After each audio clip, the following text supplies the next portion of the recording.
नमस्कार, मैं हूं अंकुर और आप देख रहे हैं सत्यहिंदी.com। आइए एक नजर डाल लेते हैं अब तक की सुर्खियों पर। मानवाधिकार व सामाजिक कार्यकर्ता स्टैन स्वामी की मौत के बाद अब एक ऐसी रिपोर्ट आई है जिससे मोदी सरकार की कार्रवाई पर सवाल खड़े होते हैं। एक अमेरिकी फॉरेंसिक एजेंसी की रिपोर्ट में दावा किया गया है कि आदिवासियों के लिए काम करने वाले सुरेंद्र गाडलिंग के कंप्यूटर में वायरस के माध्यम से उन दस्तावेजों को डाला गया था जिनके आधार पर उनको आरोपी बनाया गया। स्टैन स्वामी की तरह ही सुरेंद्र गाडलिंग को भी प्रतिबंधित सीपीआई माओवादी ग्रुप से संबंधित रखने के आरोप में सख्त आतंकवादी विरोधी यूएपीए के तहत गिरफ्तार किया गया था। हालांकि अभी तक इसकी जांच नहीं कराई गई है कि क्या स्टैन स्वामी के कंप्यूटर के साथ भी ऐसा ही किया गया, लेकिन आशंका जताई जा रही है कि उनके साथ भी ऐसा ही किया गया होगा। रिपोर्ट में इसके कुछ सुराग मिले हैं। स्टैन स्वामी, सुरेंद्र गाडलिंग और रोना विल्सन उन 16 आरोपियों में से एक हैं जिन्हें भीमा कोरेगांव के मामले में आरोपी बनाया गया है। नंदीग्राम विधानसभा क्षेत्र से शुभेंदु अधिकारी के निर्वाचन को चुनौती देने वाली याचिका की सुनवाई से जस्टिस कौशिक चंद ने खुद को अलग कर लिया है। उन्होंने इसके साथ ही याचिका दायर करने वाली ममता बनर्जी पर 5 लाख रुपए का जुर्माना लगा दिया है। जस्टिस चंद का कहना है कि याचिकाकर्ता ने उन्हें बदनाम करने की नीयत से आरोप लगाए थे। जस्टिस चंद ने कहा कि उन्हें बदनाम करने के लिए उन पर आरोप लगाए गए, उससे विवाद हुआ, इसलिए वे इस मामले से हट रहे हैं। जस्टिस चंद ने कहा कि मैं खुद को ये समझाने में असमर्थ हूं कि यहाँ पर हितों का टकराव है। उन्होंने कहा कि मेरा इस मामले को सुनने के लिए कोई व्यक्तिगत झुकाव नहीं है और ना ही मुझे इस मामले की सुनवाई करने में कोई संकोच है। इसके साथ ही उन्होंने साफ किया कि वे इसलिए हट रहे हैं क्योंकि इस आरोप की वजह से विवाद खड़ा हो गया है। मोदी कैबिनेट का आज पहला विस्तार शाम को होगा। माना जा रहा है कि यह विस्तार काफी बड़ा होगा और 20 नए चेहरों को मंत्रिमंडल में जगह दी जा सकती है, जबकि कुछ मंत्रियों की छुट्टी भी हो सकती है। प्रधानमंत्री मोदी, गृह मंत्री अमित शाह और बीजेपी अध्यक्ष जेपी नड्डा ने नए मंत्रियों की सूची को अंतिम रूप दे दिया है। जिन चेहरों के कैबिनेट में शामिल होने की अटकलें लगाई जा रही हैं, उनमें पूर्व केंद्रीय मंत्री ज्योतिरादित्य सिंधिया, असम के पूर्व मुख्यमंत्री सर्बानंद सोनोवाल, बिहार के पूर्व उप मुख्यमंत्री सुशील मोदी, एलजेपी सांसद पशुपति पारस का नाम चर्चा में है। और एक और सहयोगी दल जेडीयू को भी 2 मंत्री पद मिल सकते हैं। हालांकि जेडीयू की ओर से 4 पद दिए जाने की मांग है।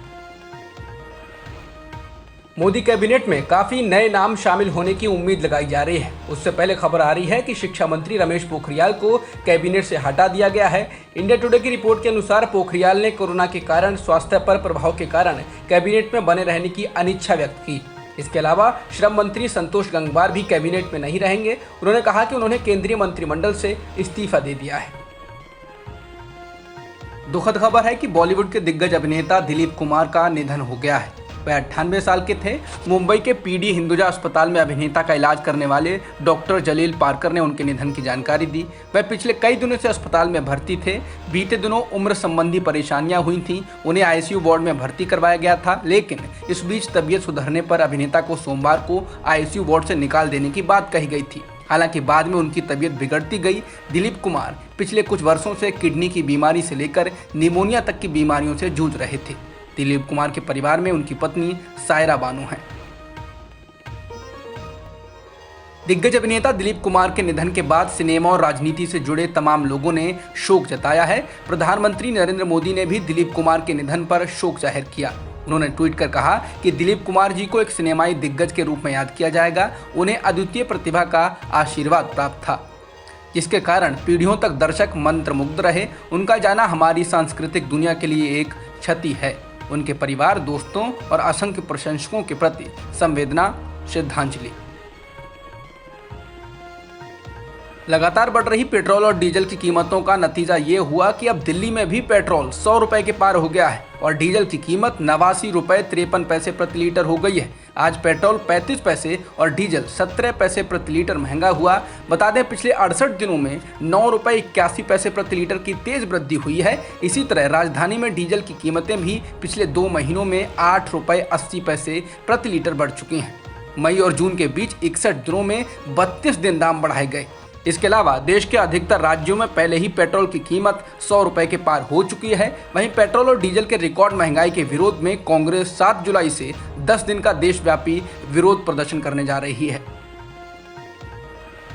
लगातार बढ़ रहे पेट्रोल और डीजल के दामों को लेकर कांग्रेस के पूर्व अध्यक्ष राहुल गांधी ने मोदी सरकार पर हमला बोला। उन्होंने दिल्ली में भी पेट्रोल 100 रुपए के पार होने पर कहा कि आपकी गाड़ी चाहे पेट्रोल से चलती हो या डीजल पे, मोदी सरकार टैक्स वसूली पे ही चलती है।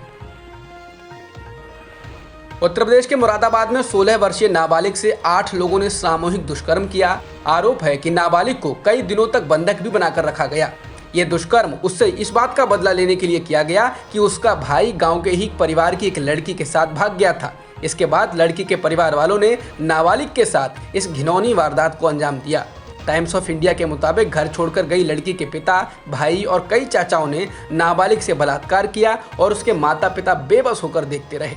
जिले के एएसपी विद्यासागर मिश्रा ने टीवाई को बताया कि जब लड़की घर लौटी और उसने अपने साथ हुई आपबीती को बयां किया तो हमने तुरंत एफआईआर दर्ज की है। उन्होंने कहा कि मामले की निष्पक्ष ढंग से जांच की जा रही है और अभियुक्तों की तलाश में पुलिस की कई टीमें दबिश दे रही हैं।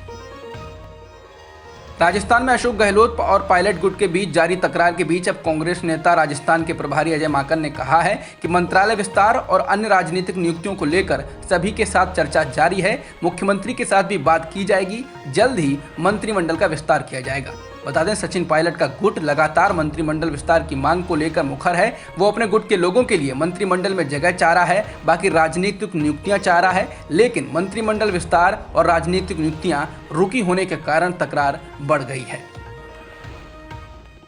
उत्तर प्रदेश के योगी आदित्यनाथ ने 25 जुलाई से शुरू होने वाली कांवड़ यात्रा को मंजूरी दे दी है। मुख्यमंत्री ने अधिकारियों से इस संबंध में आवश्यक दिशा निर्देश जारी करने को कहा है, क्योंकि यात्रा के दौरान श्रद्धालु पड़ोसी राज्यों उत्तराखंड और बिहार की भी यात्रा करते हैं। बता दें, पिछले साल कोरोना को देखते हुए कांवड़ यात्रा को यूपी में रद्द कर दिया गया था। हालांकि उत्तराखंड सरकार ने कांवड़ यात्रा को पहले ही रद्द कर दिया है और हरिद्वार की सीमा पर धारा 144 लागू करती है। टीकाकरण को लेकर आईसीएमआर की एक स्टडी सामने आई है, जिसके अनुसार टीके की एक डोज मौत के खतरे को 82% तक कम कर देती है, जबकि दूसरी डोज 95% तक मौत के खतरे को कम कर देती है। ये स्टडी तमिलनाडु पुलिस डिपार्टमेंट के 1,17,524 जवानों पर की गई। यह स्टडी 1 फरवरी 2021 से 14 मई 2021 के बीच की गई। भारत में एक दिन में 43,733 कोरोना संक्रमण के नए मामले दर्ज किए गए हैं और 930 लोगों की मौत हुई है। देश में वर्तमान में 4,59,000 से अधिक सक्रिय मामले हैं और रिकवरी रेट भी 97.18% हो चुका है। अब तक की खबरों में इतना ही। बाकी खबरों के लिए बने रहिए सत्यहिंदी.com के साथ। सत्य हिंदी का ऐप डाउनलोड करें गूगल प्ले स्टोर पर।